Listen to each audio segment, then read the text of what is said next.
Welcome to Daily Speak English channel. English podcast for easy English conversation.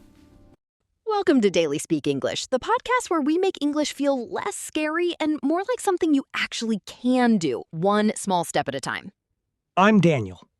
And I'm Maya. And today we're talking about fluency and confidence, two things that feel very far away sometimes, but are actually much closer than you think.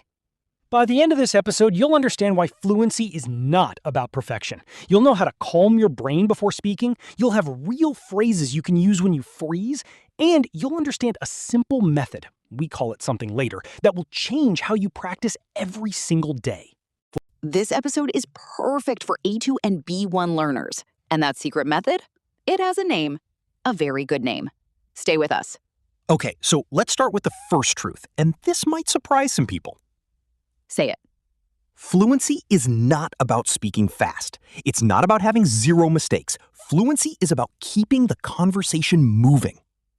Oh, that's such a good reframe, because I think so many learners, I was one of them, they think I need to be perfect before I can speak. Yes, and that's the trap.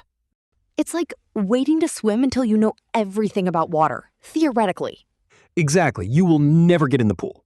I remember, this is a very specific memory, I was in a coffee shop in London, Oxford Street, and the barista asked me, "Would you like anything else?" And I knew the answer was no. Simple word, no. And I said, nothing. I just smiled and walked away with my coffee.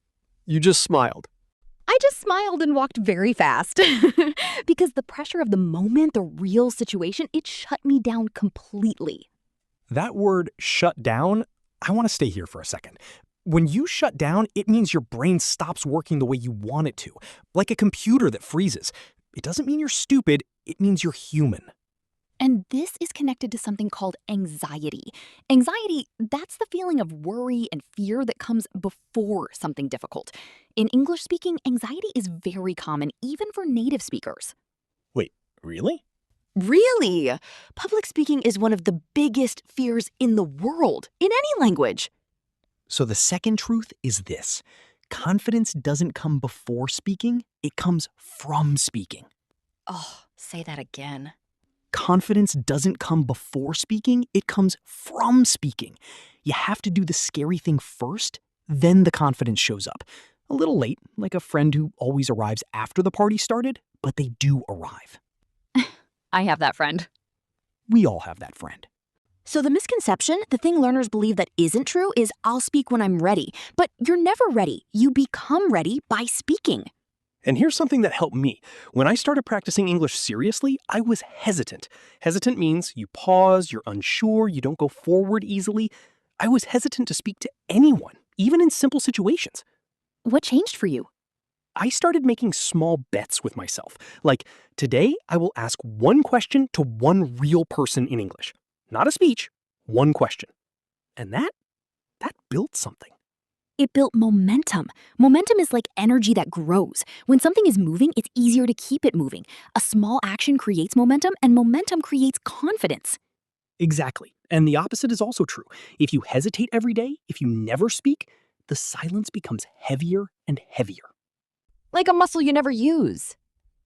Right! A muscle you never use becomes weak. Your speaking muscle is the same. There's one more thing I want to say before we get to the method. And that's about self-correction. Self-correction is when you stop yourself mid-sentence to fix a mistake.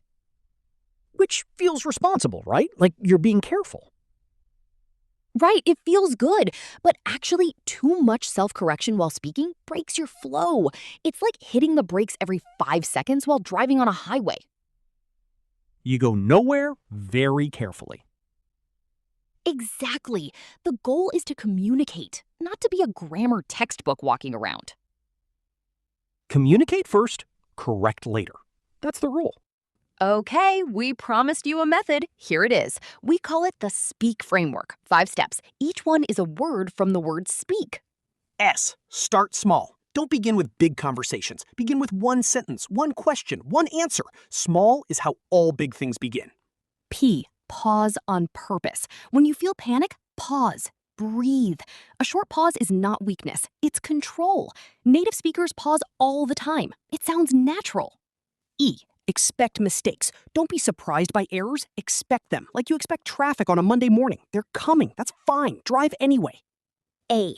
Add phrases. Learn small phrases for when you're stuck. Let me think for a second. How do you say, "What I mean is"? These phrases keep the conversation alive while your brain catches up. K. Keep going. This is the most important one. When you make a mistake, and you will, keep going. Don't stop. Don't apologize for 30 seconds. Just keep moving. Fluency lives in the keeping going. The Speak framework. Start small, pause on purpose, expect mistakes, add phrases, keep going. Write it down. Put it on your mirror. Use it tomorrow morning.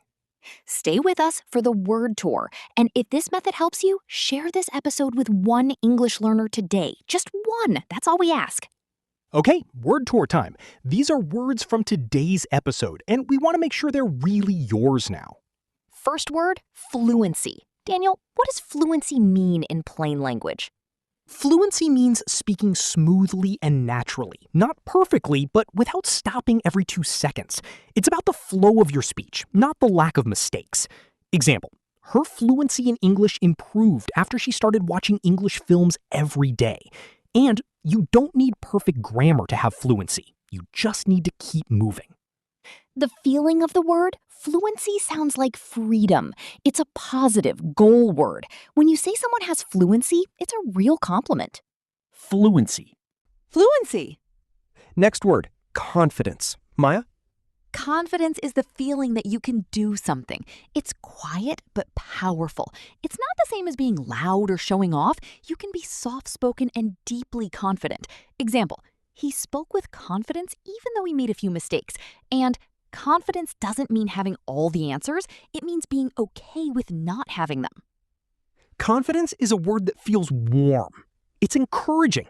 When you tell someone they're confident, you're saying you believe in them. Confidence. Confidence. Word 3, anxiety. This one's important. Anxiety is a feeling of nervousness or worry about something that might happen. It's not just being a little nervous. Anxiety can feel physical. Your heart beats fast. Your thoughts race. Example, she felt anxiety before every English presentation, even after years of practice. And knowing that anxiety is normal actually reduces the anxiety a little. The nuance. Anxiety is a heavier word than nervous. Use it when the worry is strong or ongoing, not just a small flutter before something. Anxiety. Anxiety. Fourth word, hesitant. If you're hesitant, you're not sure whether to move forward. You pause, you hold back. It's not fear exactly. It's more like standing at the door but not walking in. Example, I was hesitant to speak English with strangers at first. And she gave a hesitant answer. She wasn't sure if she was right. Hesitant has a slightly vulnerable feeling. It's honest. Using this word about yourself shows self-awareness, which is actually a strength. Hesitant. Word 5, momentum. Momentum is the energy that builds when you keep doing something. The more you do it, the easier it gets to keep going. Like a ball rolling down a hill. It gets faster on its own. Example, once she started speaking English every day, she built momentum and couldn't stop. And the hardest part is starting. After that, momentum does some of the work for you. Momentum feels motivating. It's a word that says your small actions are adding up, even when you can't see it. Momentum. Momentum. Word 6, self-correction. Self-correction is when you notice your own mistake and try to fix it while you're speaking. It's useful, but only in the right amount. Example, too much self-correction makes your speech sound choppy and unnatural. And a little self-correction is good. Too much self-correction is a barrier. The nuance? Self-correction is fine in writing or when practicing slowly. In real conversation, use it gently. Fix the big things. Let the small things go. Self-correction. Phrase 7, and this is a phrase, not just a word. Shut down. When you shut down, you stop functioning under pressure. Your thoughts disappear. You go blank. It's very common and very temporary. Example, he completely shut down when the teacher called on him unexpectedly. And when I shut down in a conversation, I've learned to breathe and use a filler phrase to restart. Shut down as a phrase carries honesty and vulnerability. Using it about yourself is not an excuse, it's just naming something real. And naming it actually helps you recover faster. Shut down. Word 8, reframe. To reframe something means to look at it in a completely new way, to change how you see it without changing what it is. Example, instead of seeing mistakes as failures, try to reframe them as feedback. And reframing fluency as keeping moving instead of being perfect changes everything about how you practice. Reframe is a powerful, slightly sophisticated word. It implies intelligence and flexibility. Use it when you want to suggest a new perspective on something. Reframe. So here's the one thing we want you to remember from today. Fluency is not a finish line you cross when you're ready. It's a path you build by walking on it, one imperfect step at a time. And now we want to hear from you. In the comments, tell us, what is one situation where you froze or felt too scared to speak English? Just one. You might be surprised how many people write the exact same thing. You're not alone in this. You never were. Thank you so much for listening to Daily Speak English. I'm Daniel. And I'm Maya. Keep speaking, keep moving, and we'll see you in the next episode, Where we're going to talk about something that might be even more important than vocabulary or grammar, something most learners completely ignore. It's going to be a good one. It really is. Bye for now. Bye!